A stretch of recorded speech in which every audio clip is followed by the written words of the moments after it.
And we're recording. That we are. We are recording. I am Phil. And I'm Willow. And it's Del Toro time. time. It's Del Toro time, and we are back with the Ecstasy of Influence. What are we watching today? Perfect Blue. Perfect Blue. What do you know about Perfect Blue? Any interesting stories that relate directly to our family about Perfect Blue? Only the one that we already shared last episode. Which one was that? The one where you were watching it when 9/11 happened. So Perfect Blue is described by Guillermo del Toro. Oh yeah, because this is Guillermo del Toro's list of the most influential films on his career, and Perfect Blue is by Satoshi Kon. And what does Guillermo del Toro say about Perfect Blue? It is perhaps one of the most intricate ones ever made. You didn't read A the giallo. rest of... Yeah. A giallo for all, and dare I say it, perhaps one of the most intricate ones ever made in any medium. Yes, Satoshi Kon's Perfect Blue, the late Satoshi Kon. This was his first movie. Came out in 1997. Was released wide in 1998. It wasn't a big hit, but he burst onto the scene with this. He followed it up with Millennium Actress, and then Paprika and Tokyo God. Was Tokyo Godfathers his? Tokyo Godfathers. Yes. So Perfect Blue, Millennium Actress, Tokyo Godfathers, Paprika, and then he died. Sadly. He had a major influence on Christopher Nolan and a major influence on the director of Pi and Requiem for a Dream and Black Swan, Darren Aronofsky. Mm-hmm. To the degree that certain scenes from Requiem for a Dream and Black Swan are exact recreations of this movie. Yep. But Satoshi Kon was cool with that. Mm-hmm. He was flattered and was like, that works. Because this movie was a bomb when it came out. Yeah. And then he died, and we were very sad because he was still relatively young when he died. How old was he? 46. I am older than he was. Yep. Yeah, but pancreatic cancer is a B word, isn't it? So this is Perfect Blue. It is based on a novel, or a light novel. You know what a light novel is? Kind of. Japanese light novel. Basically a light novel. Yeah. Usually for YA age groups. Is this the plot line of the movie? Oh yeah, don't read that. But the light novel is called Perfect Blue: Complete Metamorphosis. Mm-hmm. I read it just the other day. I know about this movie that Satoshi Kon never read the novel. He got what he described, I think, as like a generally unreliable outline of the novel, and then he didn't follow it at all. But he got permission by the author to not follow the plot of the novel. Okay. I think he said that he only had to keep 3 elements. We'll discuss those elements when the movie is over. I read the book, though. Highly recommended. Very disturbing. Very upsetting. But also not the plot of the movie. What do you know about Japanese idols? Like the idols, like Japanese idols, like the people? Like the singers, yeah. I know... I don't really follow them. I know I've heard of them, and I know a bit about them, and I mostly know the, animated, Hatsune Miku.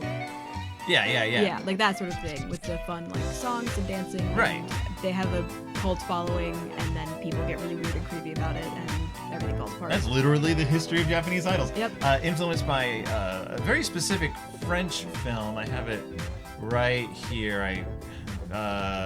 In Japan, Sylvie Vartan's appearance in the movie Cherchez l'Idole from 1964. Super popular in Japan, and that just sort of inspired this new breed of singer. But yeah, in the 1960s, and then the 80s and 90s were the golden age of idols. And in the 2000s, they kind of started falling out of favor a little bit, but I think that was also when people started being aware outside of Japan of what idols were. Yeah. These sort of manufactured products, these young women who had to adhere to these very, very, very strict standards for the benefit of creepy, obsessive fans. Yep. And speaking of... Hey, that is still a thing in a lot of, K-pop and stuff. Oh, yeah. I mean, there's one person who got fired from a group because his girlfriend was made public, and people were really upset about it. Oh, people get really upset, yeah. Which is insane and gross. So, yeah, so idol singers still exist, but they are... This movie, Perfect Blue, kind of brought idols to the attention of the international audience in a way. So, I mean, spoilers, it's about an idol singer. So keep that in mind. Idol singer. Guillermo del Toro says it's like the perfect giallo. 81 minutes. All right. In and out. In and out. Like any good movie, it's not very long. Not even an hour and a half. Are you ready to watch Perfect Blue? Willow, let's head to the theater.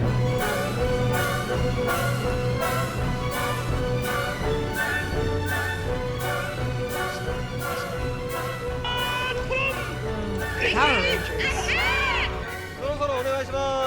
Satoshi Kon really developed their eyes are small and very far apart anime characters. Yep.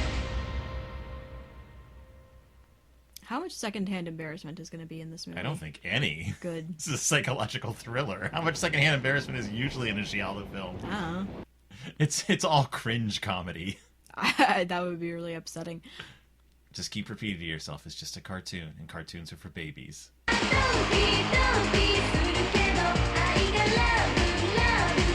I could have been an idol singer.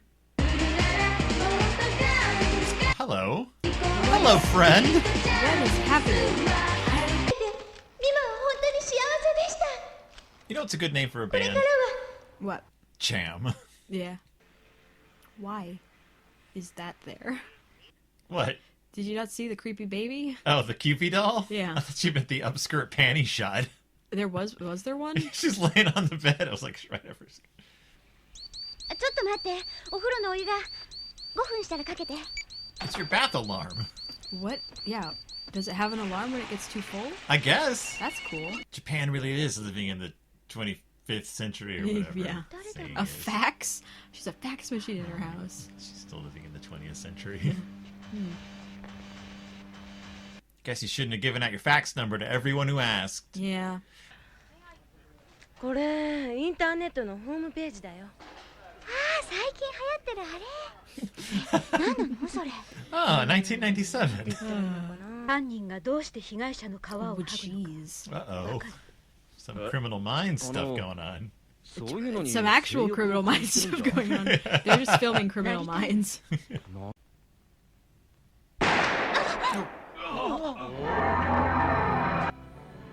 大丈夫だあこれは一体手紙が It's okay, he's 爆 alright. 発したんじゃないの誰か救急車を。 Total cringe comedy. やっぱり警察に届けた方が良かったんじゃない？仕方ないでしょ。 Wait, Wait. a letter exploded in his hand and he didn't call the police? 大丈夫。ただのいたずらだってば。幸い田所さんの怪我も軽く。 He was bleeding in October. それよりミマ、説明するから聞いてね。 She's the Japan, I guess. criminal. 何にも知らないのにパソコン買うなんて。だっ Boy. て簡単だって言うじゃない？ しょうが I've never seen anyone have this much trouble getting on the internet. I didn't even get taught how to do it. I just did You it. just did it. Yeah. You just push the button, Mima. You just push the button. Oh, Oh, boob. two of them. Yep. Baby. It's not a real baby. It's a picture of one. I mean, this is all pictures, I Yep. guess. It's just pictures. It's just drawings. ストリップ劇場で客にレイプされたことでガラッと性格が変わるんだ冗談じゃありません。レイプするの？だって本当にレイプされるわけじゃないんだよ。さすがに親は仰天するだろうけど。とにかく私やるよ。ちゃん Oh, と頑 there's 張る like から。 7 emotions just went through her. 私絶対嫌だからね。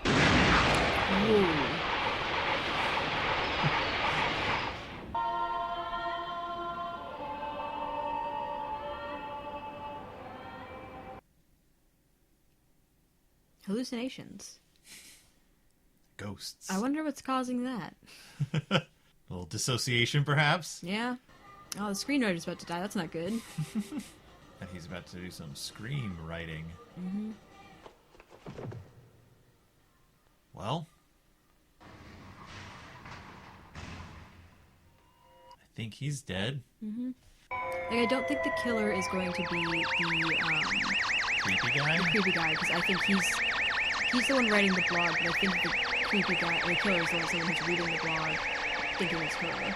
Is he going to be the unlikely hero in the end? No. He's still a creep. I think it might be Rumi. Umpteen times. 爆弾のこともあるし Just a prank. おいおい、あれと渋谷先生の事件が I think it's Rumi, because Rumi was against him and against what was happening with the screenwriter. That's true. 笑顔笑顔 Yeah, put on a happy face, kid. じゃあ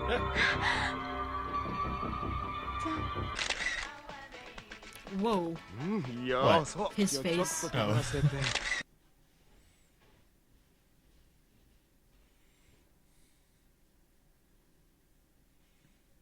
What? You don't pay too much attention to the lyrics. No, I wasn't even listening to the lyrics. Oh. I just can't tell if she's actually there or not. The guy? No, the Her? girl, yeah. I don't think she's actually there. I think he thinks she's actually there. Or something? I don't know. I don't understand what's happening. Well, because there's kind of two stories going on. Her seeing this other her, and then this. Like, I don't understand. I guess I don't understand if she was actually there or not, which I know is probably the point, but it's very confusing. They're a good couple. No, They're a pretty good couple. Goals. no. Couple goals. 加藤 Why is everybody 今ち wet? ゃんどうした Is it one of them wet movies? ああも Oh. う嫌な雨だね That person was carrying just a stack of The Ring videos. Yeah. All my Chris videotapes. I feel like at this point in my own life, I'd be like, something's clearly very wrong. Right. I'm hallucinating.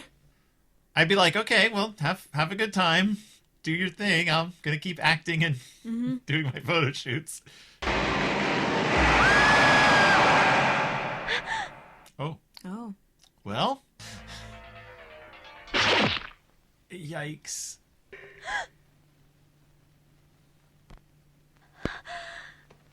So did he died? そう私は女優よおいチェック Ah. しましてダブルバインドクラウンアップいたしました No, it was a series. But this isn't real, so it doesn't matter. Is it not real? I Which don't part of think this is so. real? They're not clapping. She's just spinning around and around. And they're like, what's going on? Sorry.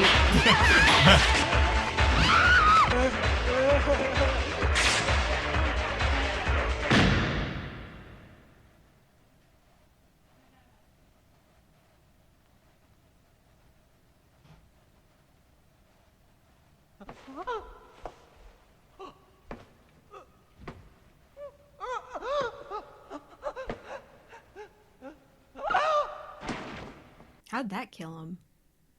I think she hit him with the sharp end.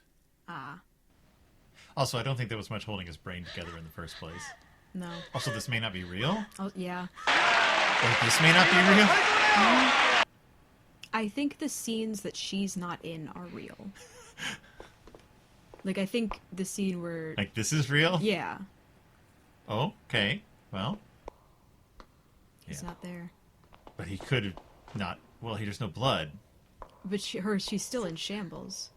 Is she? 夢 She でも見 was たんじゃ in な the いの hallway. Like, her clothes are still all torn up and stuff. But not here. Yeah. What? Huh? I think I was right about this woman. Fish are alive. Which I think means it's not real. But they're not moving. Which means Well- they're statues. Yeah. Because the fish were definitely dead and now they're all back. And Rumi said Mira's room. Ah. And she really didn't want her to give up being an idol. Yeah. 見て見て新しい衣装なんだ Yeah. Oh, you're right. Very good. いいでしょう私にぴったりバッチリでしょやっぱり I mean, ア you're イ pretty ドル good. 歌わなきゃね How many times are those poor fish gonna die? Ow. God dang. Ow. That's a broken rib or two. Yeah. But wait. How is she doing the thing? Dude, scream or something. Something, yeah. But what if it's not really happening? I mean, because this woman is obviously not floating through the air after her. Well, no, but she could think she is. Like, it's... No, but I also, like, how is she this athletic? Oh. Oh?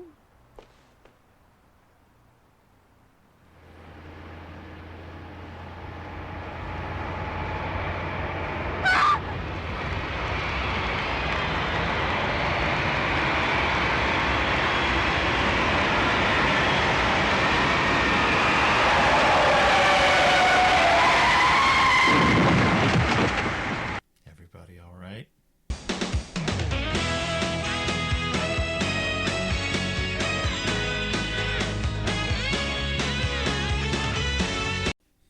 What? She really did kill that other guy, though. The guy who attacked her. Yeah, I assume, yeah. Except also, his eye was poked out. Mm-hmm. His corpse's eye was poked out, which means that I think that Rika Rumi. finished him off.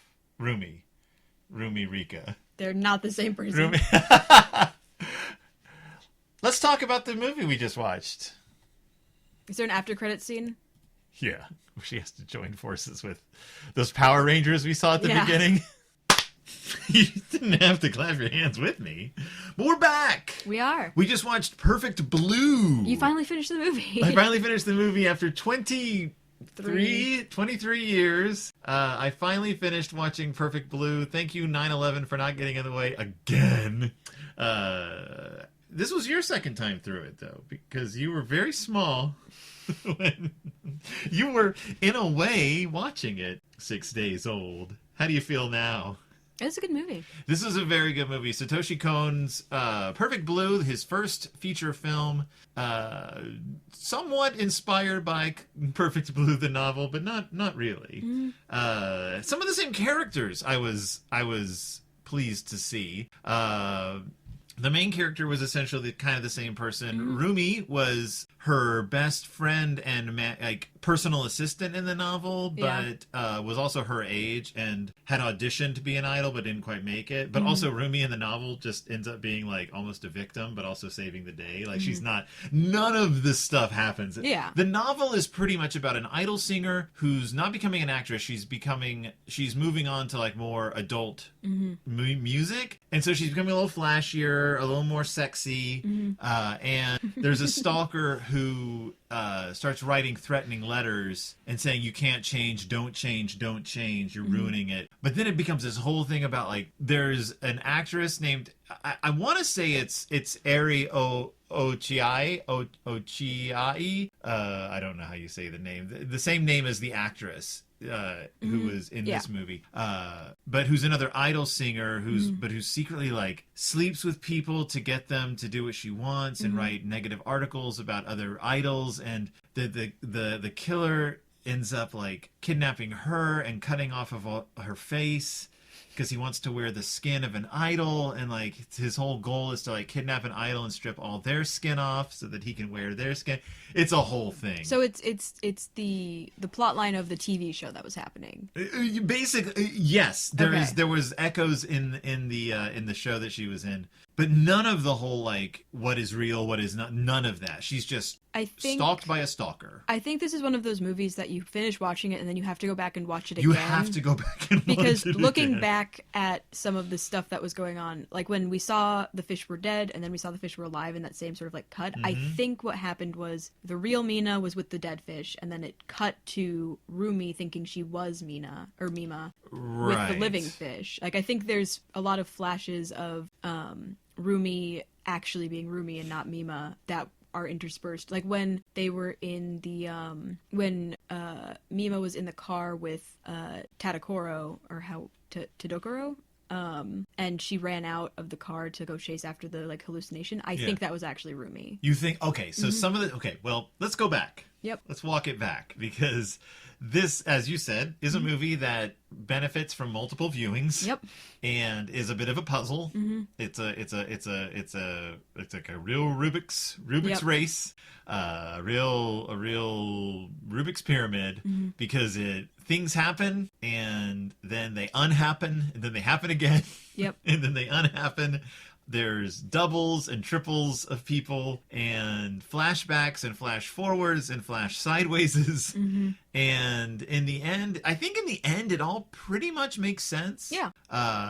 Except because what you've got is you've got a psychological thriller going on, and also a different psychological thriller going on, because you have someone who's pretending to be your main character, but also the main character her sanity is slipping a little bit. Like, she's got her own business going on. And you combine those two like plots together and you get a pretty confusing little film. But that only 81 minutes long. Yep. So not a wasted moment. Nope.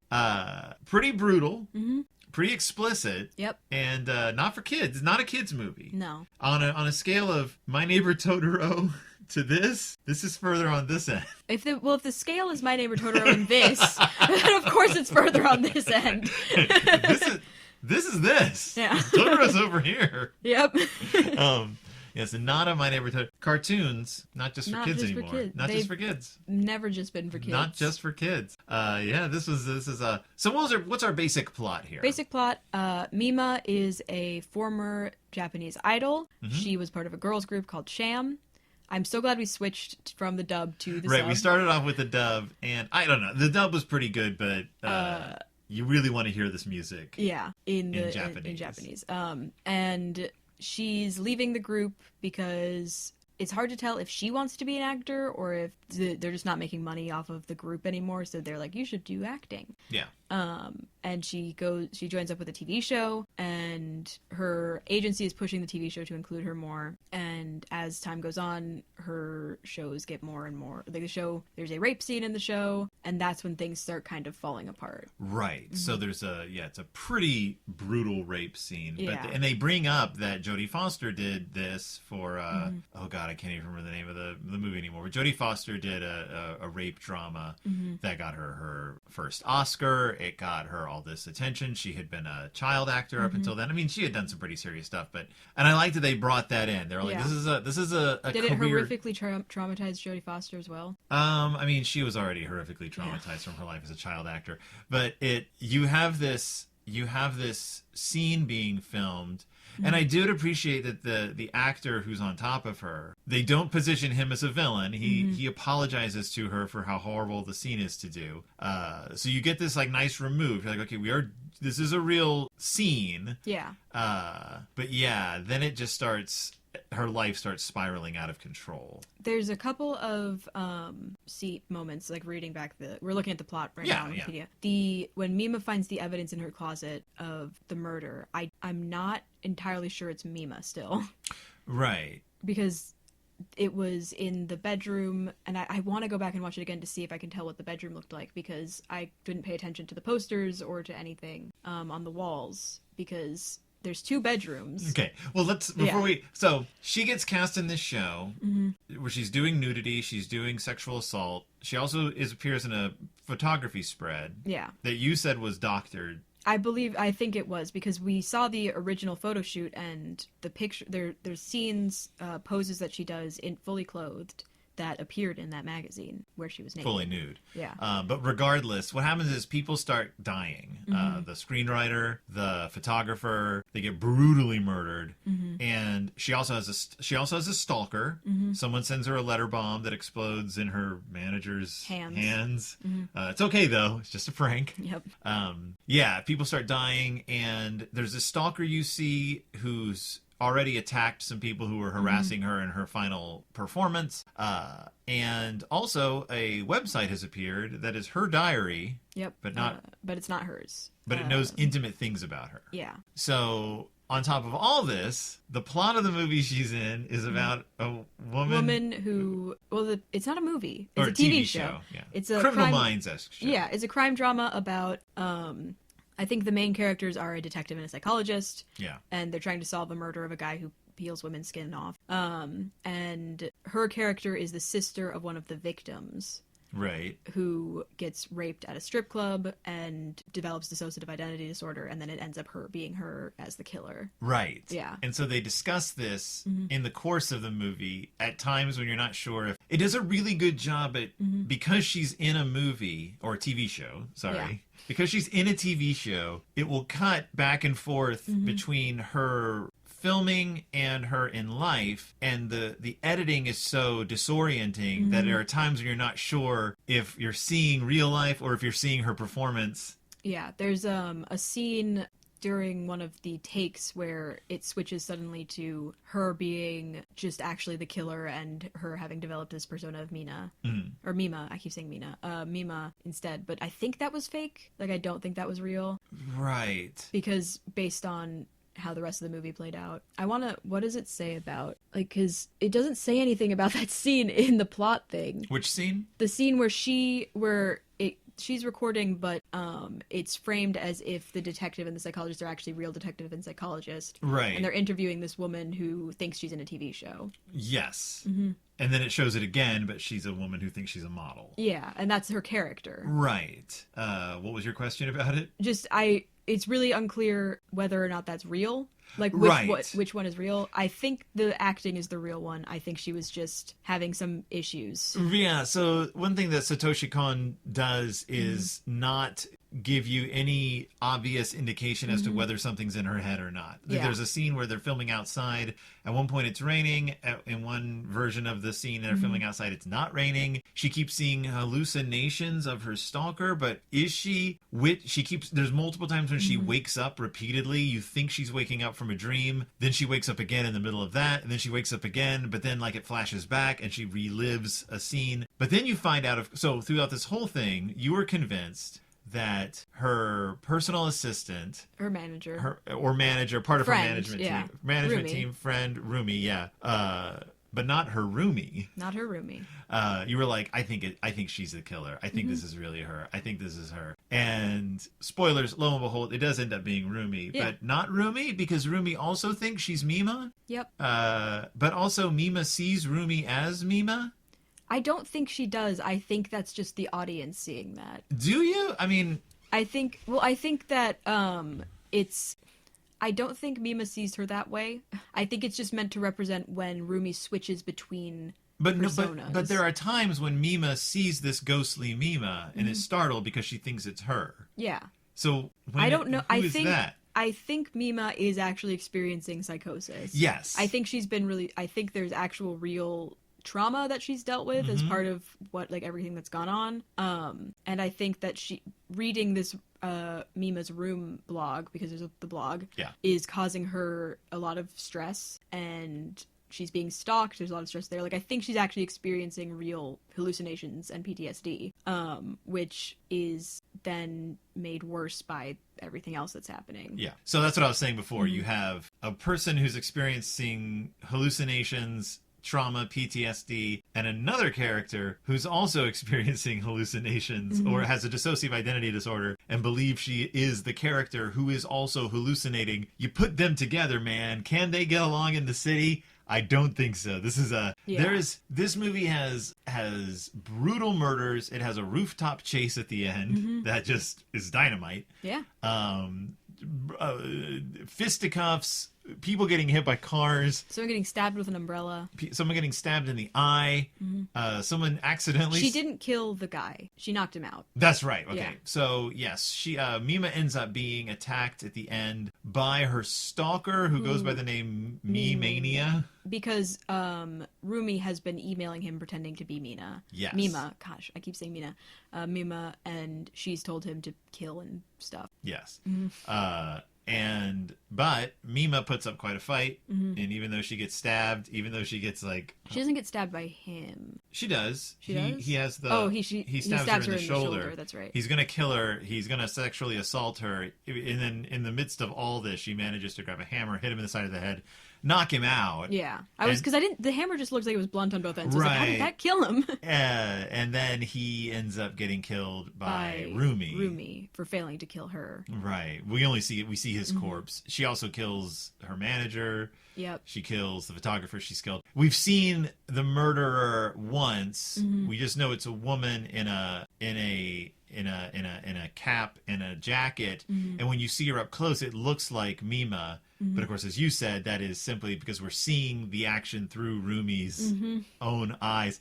And again, because the director, none of this, there's no indication that what we're seeing is a hallucination or a flashback or anything. The screen is almost always, there's always sort of a dreamlike quality anyway. Yep. So I did love, there's a moment near the beginning-ish of the film where Mima almost gets hit by a car, or she thinks she gets hit by a car, and then she wakes up. And anyone watching the movie is going to go, I bet at that point she actually was hit by a car and she died, and we're seeing like this. And then at some point she actually says, I bet I died when I got hit by the car, thus like extinguishing that trail of thought. Like, that was the one time I was like, that was smart, like because that's what people are going to think of when you get hit by the car. It's brutal. It's a brutal little film, and the two main hallucinators don't end up dying at the end. No, Mima actually saves Rumi's life, which is wild. And they don't get isekai'd by the truck, as it happens in any other animation. But Mima saves her, and they both get taken away in an ambulance. Most likely, that's what the people in the truck were calling an ambulance. And then at the end, Mima is visiting Rumi in the institution, a mental institution. Yeah. And the doctor is like, yeah, she still thinks she's you most of the time. And apparently, according to the Wikipedia, she's a known actress at this point. Well, yeah, because the nurses recognize her. Yeah. And you know, her former group, Cham, which is the best name of any group, Cham has gone on to be a success. And it's this sort of dark ending, just in the sense that, like, she goes through all this mess, and I mean, she's still going to be an actor. Like, she's worked too hard at this point. Like, as traumatic as this whole thing has been, that's the road this life takes you, and it's brutal and it's hard. And so this movie came out. It was well received. Yeah. It was like it premiered at the 1997 Fantasia Fest in Montreal. Okay. Didn't get released until 98 in Japan. It got really good reviews. I mean, some reviewers didn't care for it as much, but it got overall really good reviews. And then kind of flopped. But everyone who saw it was like, "This is amazing. This movie is amazing. Like, we have never seen anything like this before." And as we said, Requiem for a Dream recreates the bathtub scene, and I can't believe this man denies that Black Swan was inspired by this. If you look at the two bathtub scenes together, they are exactly the same, identical. Yep. And it's very clear that he's homaging this moment. But why did he deny that Black Swan was inspired by Since he denies that Black Swan was denied by Perfect Blue, even though Black Swan isn't a recreation of Perfect Blue, but it has so many of the same sequences. But again, they're also both pulling from similar visual traditions. So that these aren't the first psychological thrillers that had, like, seeing your double look at you in a weird way in the window, and like the use of windows, the use of mirrors, the use of duplicate rooms. I mean, this, you can go back to I thought of Vertigo a lot when I was watching this. A lot of just like the doppelganger effect, the double effect, like who's lying to whom. I would put this movie on par with Vertigo as far as like who's zooming who here, who's lying to whom, who is the double, who's crazy, who thinks they're crazy, who's being told they're crazy. Who's the actual villain? Who's the killer? Like, it goes along. This is one of those movies that even if it's been spoiled for you, it's still worth seeing. Yeah, I mean, this is one of those movies that you have to go back and watch again so you can see. I want to watch this movie again so that I can see when I think we're actually watching Rumi versus Mima. Yeah. Because I think there's probably a lot of subtle, like, hints in the background of when the POV is changing. So they talk about, there's a little bit of the analysis here from Susan Napier. He says, Perfect Blue announces its preoccupation with perception, identity, voyeurism, and performance, which you can also tie into the guy who did Strip to Kill, and oh my god, who was the filmmaker who tried to be Hitchcock and succeeded to some degree, but all of it. Hold on. Yeah. You didn't open the new tab. Oh. Oh, I wasn't thinking of Strip to Kill. I was thinking of oh my god. I suddenly can't think Just of... look up guy who wanted to be Hitchcock.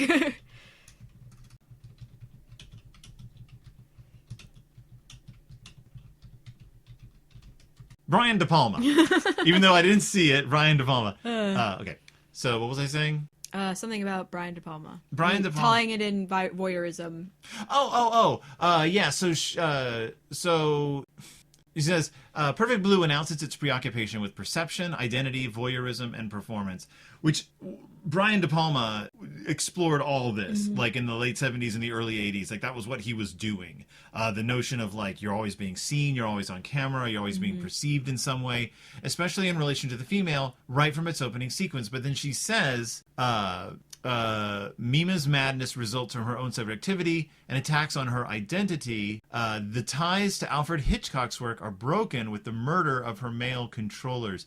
And one thing I noticed about this movie is it goes from being this attack on a woman to this attack by a woman to this triumph by the woman, and all the men are killed. Like it subverts that original notion of the thriller, and I would say the giallo. The Black Widow character, right? The femme fatale isn't this like over sexualized person. Right. Like, she's clearly bad because she does like try and get this guy to rape and murder another woman. Yeah. But like the femme fatale isn't this. A, she doesn't die at the end, and B, she's not romanticized or like she doesn't manipulate men. Right. She just kills them. Yes. That's what that, yeah. It's almost as if this movie is a pushback against the femme fatale.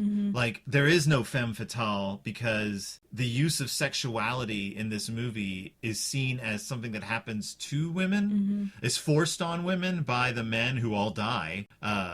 All the women survive in this movie, to a one, and all the main men end up murdered, for sort of forcing this controlling lifestyle onto, and you see Rumi weeping during the filming of the assault. Well, I would too, honestly. Well, yes, it's brutal and hard to watch, but because she sees this as an assault on not only Mima but on herself, who she is believing to be the true Mima. Yeah. It's messed up. It's a messed up movie. It's a messed up little movie. Now, how do you feel about this movie being called by Guillermo del Toro like kind of like the ultimate giallo? I think I haven't seen enough giallo films to confirm nor deny this, but I do think this is a very good one. Right. I think that because we've seen a couple of them, I do like this one most. I think that I think the motivations and the sort of complex like insanity stuff that's going on is really good. I also think Mima is a very compelling POV. Yeah. I think that Rumi is a sort of, I don't know how to describe it, because I can't say Rumi is a sympathetic character, because she sort of loses that for me at the end when she tries to get this guy to rape and kill Mima, which I can't tell. I don't know. Like I guess we don't know if she told him to just kill her and he. Like it's that's a thing, left pretty vague. But like still, it's that thing where she was a sympathetic character and then she tried to like murder our hero. But I still think that she's somewhat sympathetic given her mental break from reality. Yes. And I'm wondering what, because she was also an idol originally. She mentioned that in the beginning. Yeah. I'm wondering how much of that was her own trauma from what she went through as an idol. Right, and watching this young woman go through it. But she's like, it's weird. It's almost like has a dissociative disorder on another person. Yeah. It's like she's separated someone else's personality into two halves and has then adopted one of those as her own. Because that's what it's in a lot of crime nonsense, that what stalkers and things like that do is they obsess over an idealized version of a person and make that person reality, and when that person deviates from their perfect creation, they get violent. This is again TV show psychology. TV shows, but not true. Yeah, so it's that thing where while Mima was still an idol, everything was fine because Mima was being Mima. But once she started deviating from that, Rumi couldn't reconcile reality with whatever and was like, this is obviously an imposter. And that just sort of, her psychosis developed to the point where she's like, I am Mima. And because Mima, when she was Mima, didn't think Rumi was the same person. She thought Rumi was someone else. Right. Because Mima said, oh, Rumi just stepped out. Or Rumi as Mima said, Rumi just stepped out. I'm here. Right. You're an imposter. What I love is that the novel is very much about like the life of an idol is dangerous. The life of an idol is objectifying. The life of an idol is they over sexualize you by desexualizing you, and then when they do sexualize you, it triggers like this reaction from the fan base. And in the novel, the killer is a fan who goes nuts. It's your typical obsessive fan thing that does happen in real life. What I like about the movie is that it takes that as a base and then pushes further past it and makes it be like, that's just a symptom of the problem. And this woman, Rumi, is a further extension of the fallout from this weird world. I think there's a lot to be said as well about the sort of, in this world, there's the view of women being forced into sexuality, and then there's the view of women choosing to be sexual. Like, there's two different, like, sides.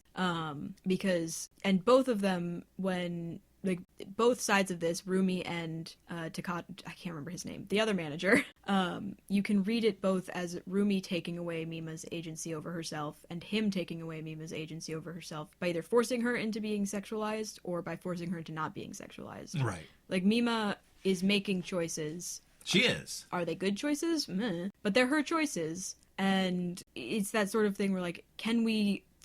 painting, is Mima truly a victim in these situations, or is that just Rumi's perception? Like, what is actually happening? Because I do think there are some scenes where Mima has clearly had a bad reaction to what has happened. Like, I'm not sure, I don't think she necessarily wanted to do the rape scene. No, she even says, she breaks down and cries. Like, she thought she had to. Yeah. And so there's that sort of forcing her into that position. But then there's also, like, the photography thing. Like, I want to go back and watch this movie because I want to make sure that I got that right, that the nudity pictures or whatever were actually photoshopped. Because then that just negates the whole choosing thing. Right, but especially, like, now, looking at it through a modern lens where it's a lot of women, like, putting themselves out there because they want to. It's just a different vibe. Yeah, and what I really liked about the vibe from the movie is that, going back to the giallo thing, I have watched a lot of giallo. I've watched a lot of good giallo. I enjoy it. I enjoy it as a genre. It's got its rules and it breaks its rules, and it's fun to watch. And what I liked about this is this accomplishes what in many giallo, because many giallos have the weird, I'm thinking of like Deep Red and stuff. They've got like is this person the killer? Oh, this person is the killer, but wait, they're actually working for this person who's... Deep Red was actually the movie that made me think Rumi was the killer.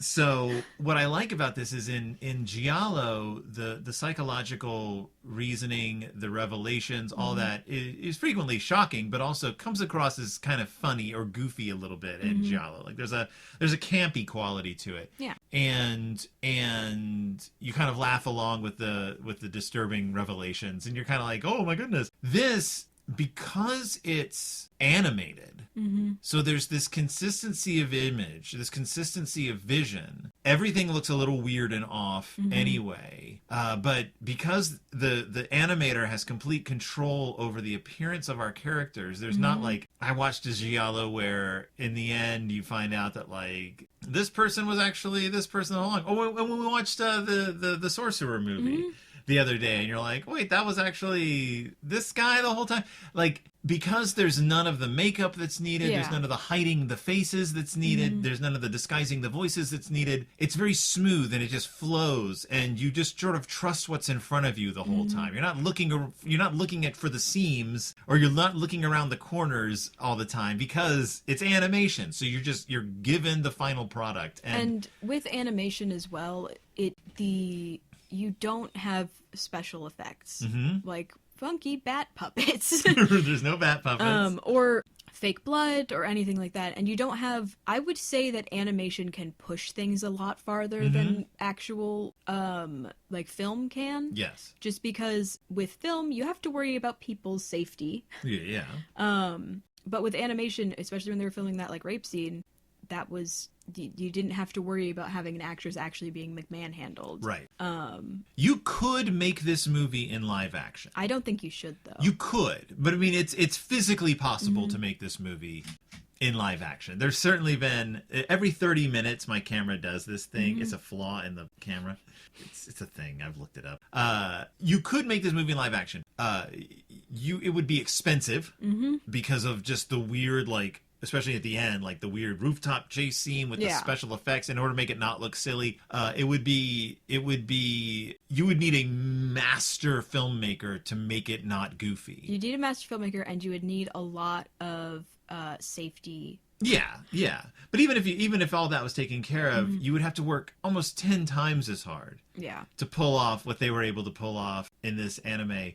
I thought this movie was really good.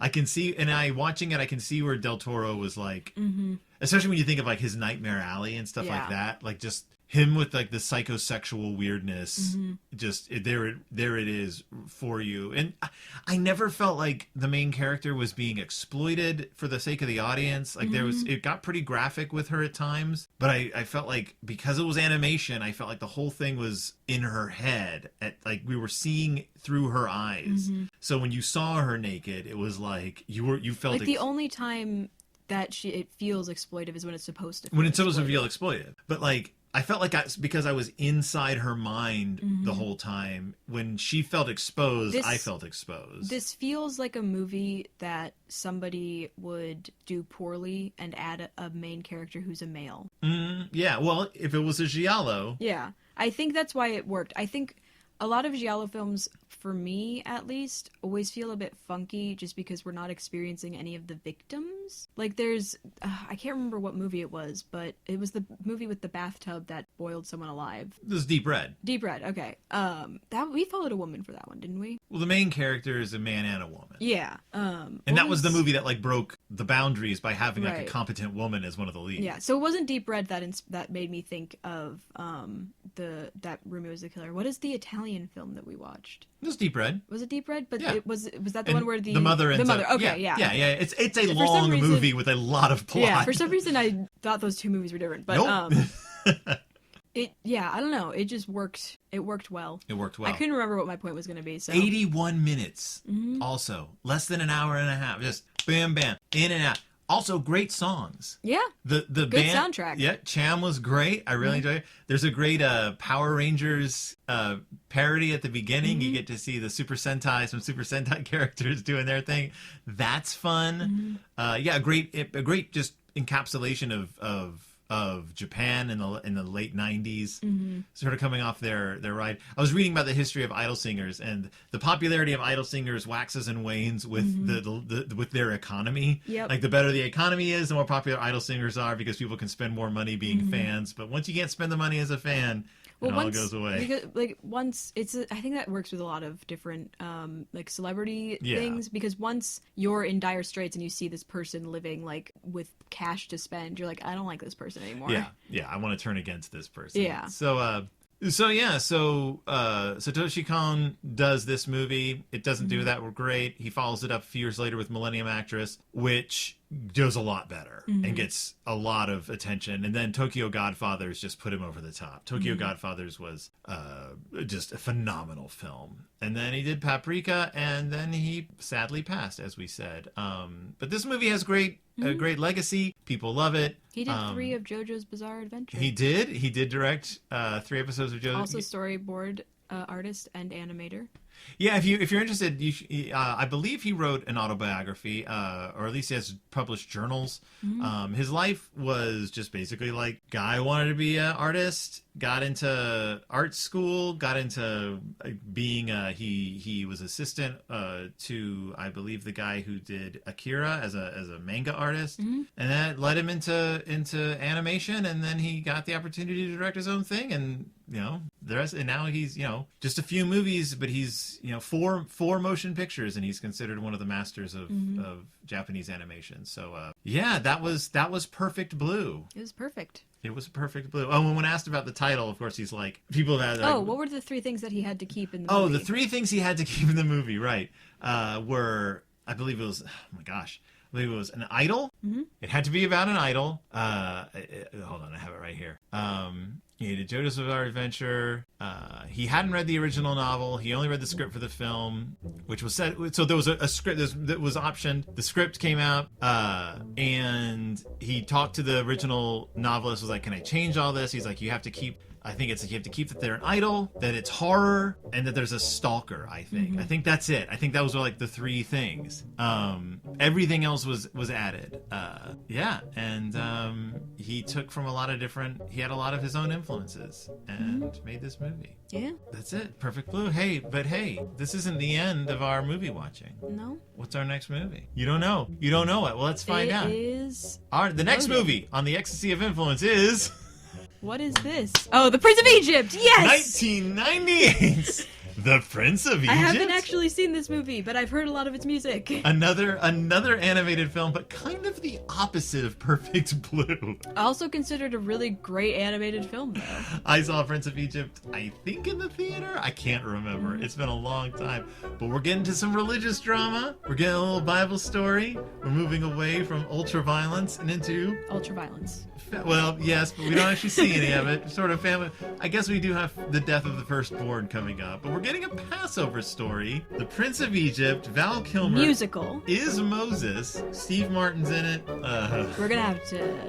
Jeff Goldblum is in it. Good. It's a musical. It's a musical. It's awesome. So, I'm so excited. Stay tuned. We got Prince of Egypt coming up. So until next time, I am Phil. I'm Willow. And we'll see you when It's Del Toro time.